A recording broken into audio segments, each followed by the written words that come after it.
नमस्कार, मैं हूं पीयूष त्रिपाठी और आप देख रहे हैं हमारा विशेष कार्यक्रम सितारे हमारे। आप सभी दर्शकों का इस कार्यक्रम में स्वागत है। आज हम चर्चा करने वाले हैं कुशोत्पाटनी अमावस्या के बारे में।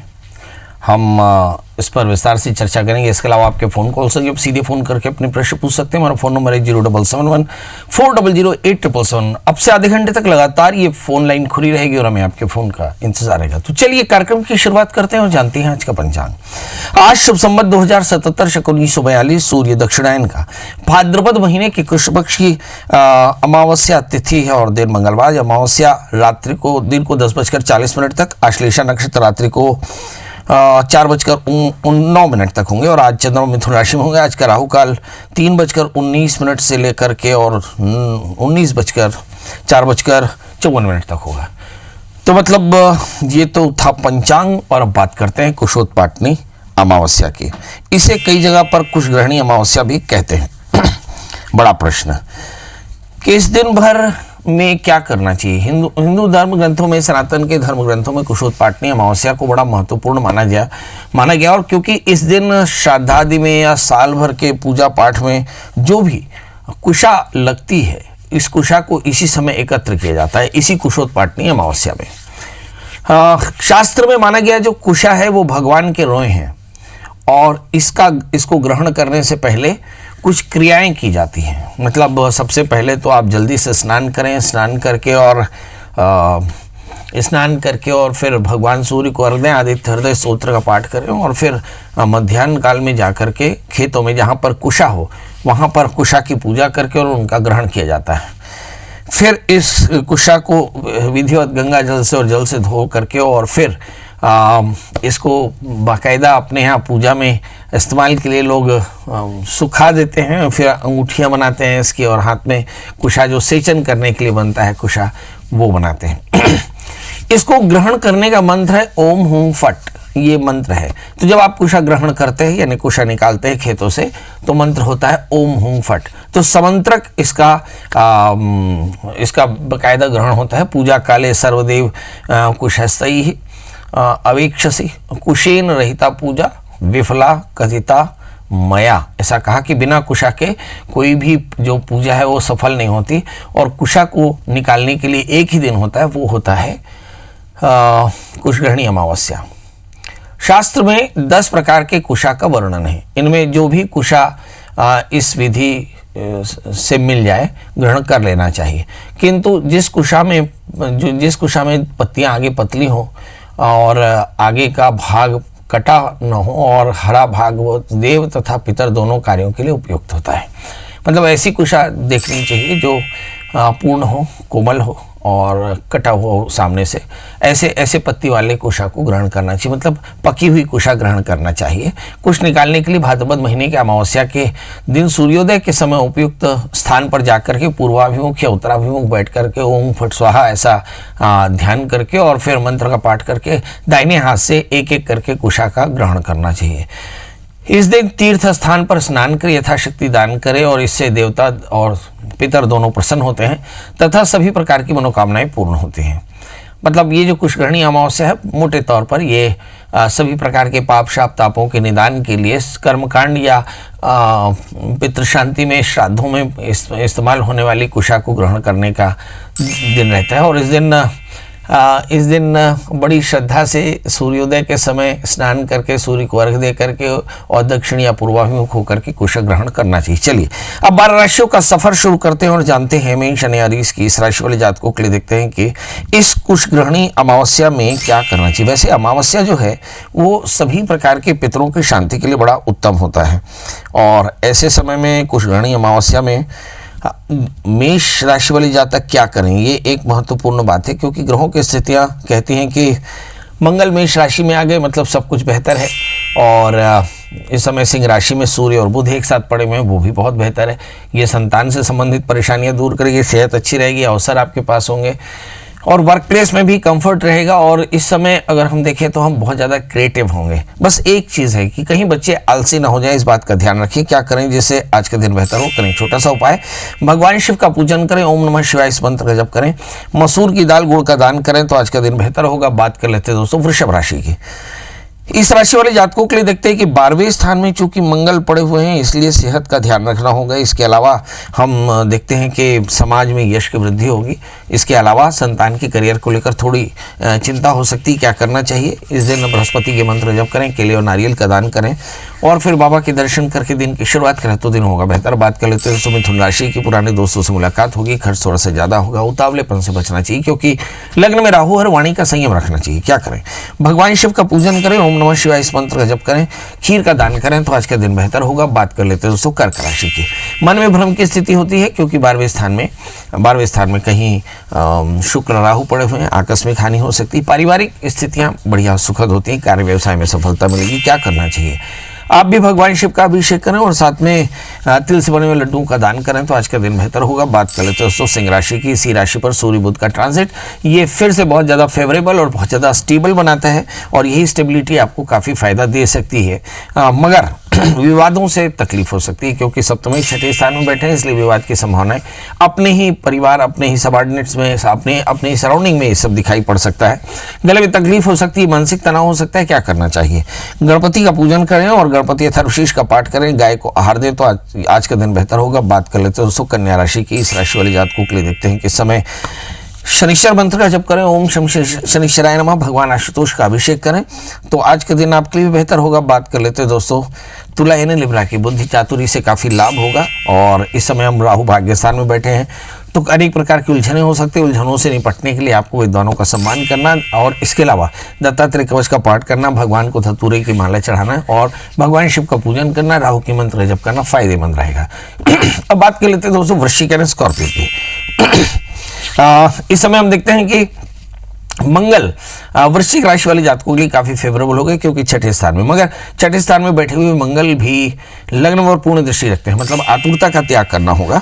इस समय फाइनेंशियल लॉसेस हो सकते हैं क्योंकि इस समय अगर हम देखें 8वें स्थान में राहु के साथ में शुक्र बैठे हैं तो निश्चित तौर पर थोड़ी सावधानी जरूर रखनी पड़ेगी। विवादों से आकस्मिक हानि की संभावनाएं बन सकती हैं, मेंटेनेंस हो सकता है, कोई आकस्मिक कष्ट हो सकता है। समय क्या करना चाहिए? विवाद और आकस्मिक हानि से बचने के लिए आपको चाहिए कि हनुमान जी का दर्शन करें, मसूर की दाल, गुड़ और तांबे का दान करें तो आज का दिन बेहतर होगा। बात कर लेते हैं दोस्तों धनु राशि की। इस राशि में हम देखते हैं कि शनि जो है, शनि मकर राशि में धन स्थान में बैठे और 7वें स्थान में राहु। मुझे ऐसा लगता है थोड़ा सा ट्रांसपेरेंट रहना होगा, पार्टनर्स के साथ, एसोसिएट्स के साथ में आपको काफ़ी ज़्यादा लिबरल रहना होगा, तभी आपको लाभ होगा। कुछ लोग यात्राएं कर सकते हैं मगर मेरी तो सलाह है कि यात्रा आप ना करें, कम से कम लोगों से मिलें क्योंकि कोरोना बहुत फैला हुआ है। नए प्रोजेक्ट में आपको फायदा हो सकता है क्योंकि बृहस्पति आपके लिए अनुकूल है और चंद्रमा 8वें स्थान में। ये जरूर है कि थोड़ा आकस्मिक लाभ की संभावनाएं आज भी बनी रहेंगी। क्या करना चाहिए? बृहस्पति के मंत्र जप करें और साथ में मीठे फलों का दान करें तो आज का दिन बेहतर होगा। बात कर लेते हैं दोस्तों मकर राशि के। व्यवहार में झूठ फायदेमंद नहीं रहेगा क्योंकि लग्न के शनि झूठ बहुत बुलवा सकते हैं। इससे आपके परिवार को या आपके रिश्तों को या आपके बॉसेस के साथ या अपने पेरेंट्स के साथ में आपके रिश्ते खराब हो सकते हैं। यहाँ पर 12वें स्थान में पड़े हुए बृहस्पति केतु बताते हैं कि नींद की, खर्च की और परेशानियों की मात्रा थोड़ी सी ज़्यादा हुई, शत्रुता भी कुछ ज़्यादा बढ़ी हुई है। क्या करना चाहिए? इस समय भगवान शिव का पूजन करें और दूध चावल यानी खीर का दान करें, रुद्राभिषेक करें तो आज का दिन बेहतर होगा। बात कर लेते हैं कुंभ राशि की। 12वें स्थान में शनि है, 11वें स्थान में बृहस्पति के साथ में केतु है तो लाभ की स्थिति है मगर खर्च उतना ही ज़्यादा है। इस राशि वाले जातकों के लिए खर्चों पर थोड़ा सा कंट्रोल करना होगा, नींद का ध्यान रखना होगा, थोड़ा सा वर्कआउट करते रहें। कुछ नए वाहन की खरीदी हो सकती है, कुछ नए प्रोजेक्ट में काम हो सकता है। पार्टनर्स के साथ बढ़िया तालमेल होते होते रखना पड़ेगा क्योंकि तालमेल की थोड़ी कमी जरूर दिखाई पड़ती है। व्यसनों से यानी बुरी आदतों से आपको कष्ट हो सकता है। क्या करें? मंगल के मंत्र जप करें, हनुमान जी का दर्शन करें, हनुमान चालीसा का पाठ करें तो आज का दिन बेहतर होगा। अब बात कर लेते हैं दोस्तों मीन यानी पाइसेस के, जिसके स्वामी बृहस्पति दशम स्थान में, मतलब वर्क प्लेस में आपका कंफर्ट बहुत शानदार है। इस समय 5वें स्थान में चंद्रमा, संतान को लेकर चिंता जरूर हो सकती है जहां तक सवाल। मंगल धन स्थान में बैठे हैं और सूर्य बुध छठे स्थान में बैठे हैं। ये सारे ग्रह बताते हैं कि आपकी कंफर्ट की स्थिति बहुत शानदार है। क्या करना चाहिए? इस राशि वाले जातकों के लिए चाहिए कि आज माता के मंदिर में जाए, मतलब महामाई के दर्शन करें, लड्डुओं का भोग लगाएं, माता का आभरण करें तो आज का दिन बेहतर होगा। तो दोस्तों मोटे तौर पर जो कुशोत्पाटनी अमावस्या है वो कुशा को ग्रहण करने का दिन है और इसमें ओम हुम फट स्वाहा इस मंत्र के साथ कुशा का ग्रहण करते हैं, नदी का स्नान करते हैं, पितरों का श्राद्ध करते हैं और किसी प्रकार का अज्ञात पितृदोष हो तो इस अमावस्या में आप श्राद्ध करके सभी प्रकार के कष्टों की निवृत्ति पा सकते हैं। देख रहे होंगे फेसबुक लाइव के हमारे सभी दर्शकों का भी स्वागत है। हमारे बड़े भैया हैं विवेक देव मिश्रा, वो लगातार लिख रहे हैं पंडित जी के नेता बनाने के लिए क्या करना पड़ेगा। मतलब अब तक लोगों ने ये बोला कि नेता बनने के लिए क्या करना पड़ेगा, विवेक जी ने पूछा है कि नेता बनाने के लिए क्या करना पड़ेगा। और उन्होंने एक प्रश्न और किया है कि राहुल गांधी की जन्म कुंडली में कौन सा दोष है। और इसके अलावा हमारे साथ बहुत सारे दोस्त हैं। उन्होंने नीचे शायद निशांत शर्मा ने लिखा है कि पितृदोष है और नेता बनाने के लिए क्या करना पड़ेगा और कोरोना कब जाएगा। इस तरह के बहुत सारे प्रश्न विवेक भैया ने लिखे और लगातार वो लिखते रहे और मेरे लिए तो बड़े आदर्श हैं, मेरे बड़े भाई हैं। और आपको पता होगा कि छत्तीसगढ़ में देव ट्रेवल है जो बड़ा नामी ट्रेवल है, ये उनके मालिकान हैं। तो इस प्रश्न का जवाब भी दिया जाएगा विवेक भैया। इसके अलावा श्री राम तिवारी, मुकेश मिश्रा, अरविंद मेहता, बहुत सारे दर्शक हमसे जुड़ चुके हैं। अगर आप भी कोई प्रश्न करना चाहते हैं तो ibc24.in के फेसबुक लाइव में आ जाइए और अपने विचार भी रखिए और साथ में हमसे हमारा सहयोग भी करिए, बड़ा अच्छा रहेगा। क्योंकि दर्शकों की बड़ी शिकायत रहती है पंडित जी चाह के भी हम आपके कार्यक्रम में नहीं शामिल हो सकते। इसके अलावा टीवी चैनल में सीमा जी और हमारे साथ श्रीचंद जी जुड़े हैं, उन दोनों के प्रश्नों का जवाब होगा। सबसे पहले राहुल गांधी का प्रश्न है, प्रश्न किया तो जवाब जरूर होगा। राहुल गांधी की जन्म कुंडली में मकर लग्न है और राशि उनकी धनु है। 12वें स्थान में चंद्रमा है और दशमेश जो शुक्र है वो 7वें स्थान में कर्क राशि में होकर बैठे। बृहस्पति तृतीय होकर के अष्टम स्थान में बैठे। जो दोष है वो बृहस्पति का दोष है। जब तृतीय अपने स्थान से अष्टम स्थान में हो जाए तो मुझे ऐसा लगता है ये थोड़ा सा दोषयुक्त हो सकता है। राहु की महादशा में राहु का अंतर समाप्त हुआ 2019 में और अब गुरु का अंतर चल रहा है। तो मुझे ऐसा लगता है कि राहुल गांधी एक बार फिर से सत्ता में आएंगे, क्योंकि तृतीय उनका दशम स्थान में बहुत जल्दी उनकी ताजपोशी हो सकती है। बड़ा प्रश्न ये है कि किस तरह का दोष और किस तरह की परेशानी उनके जीवन में आ सकती है।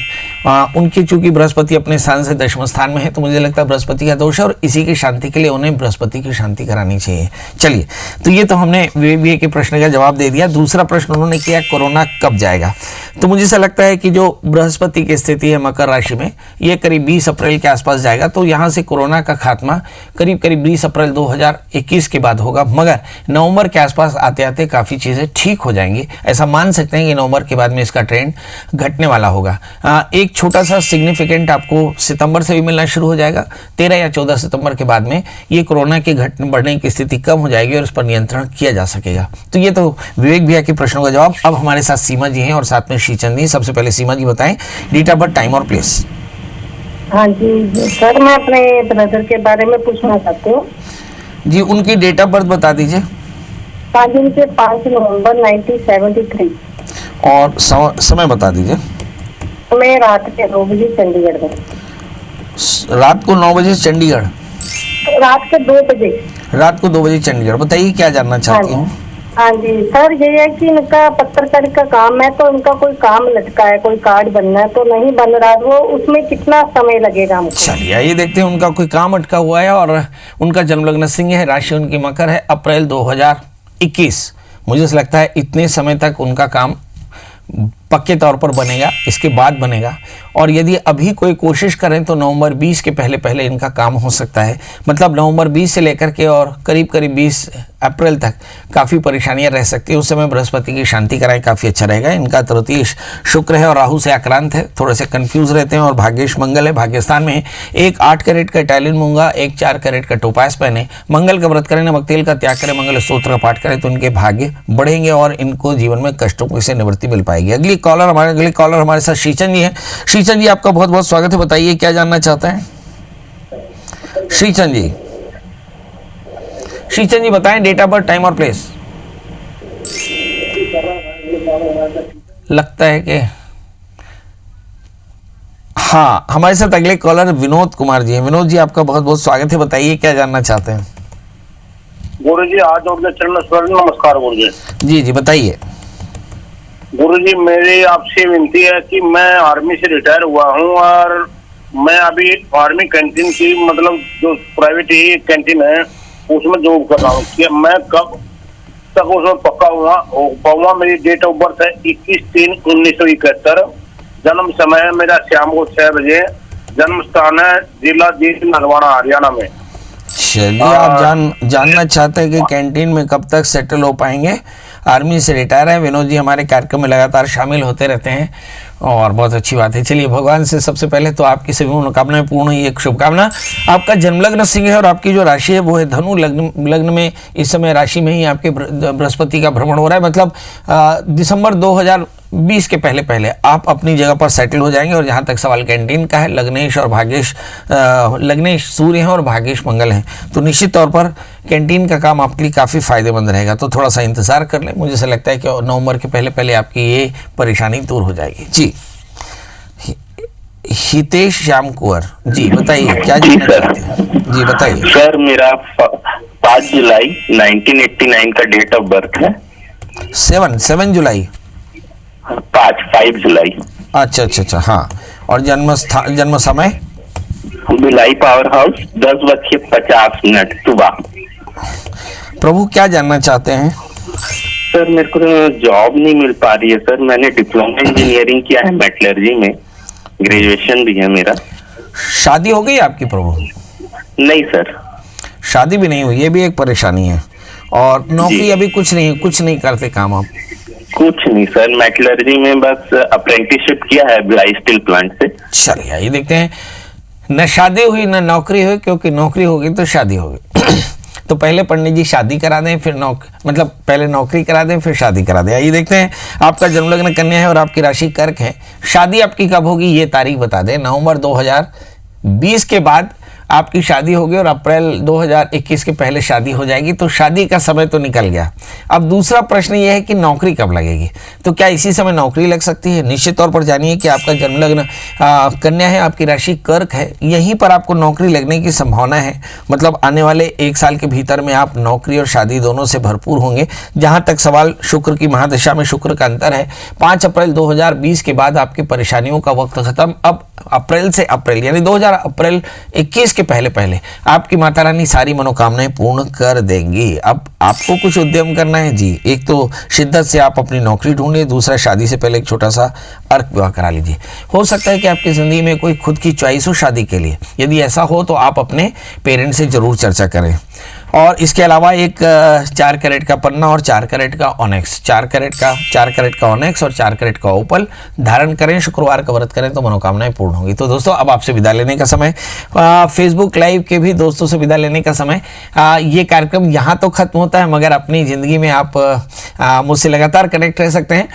इसके लिए सिंपल 9753039055, ये बिल्कुल पूरी तरह से निःशुल्क नंबर है और इसमें आप फ़ोन करके अपने प्रश्न पूछ सकते हैं, यदि हमारे दर्शक अभी भी कोई ऐसे हों जो कार्यक्रम में ना शामिल हो। दोस्तों अब कल फिर मिलेंगे ढेर सारी बातों के साथ, तब तक मुझे दी इजाजत, नमस्कार।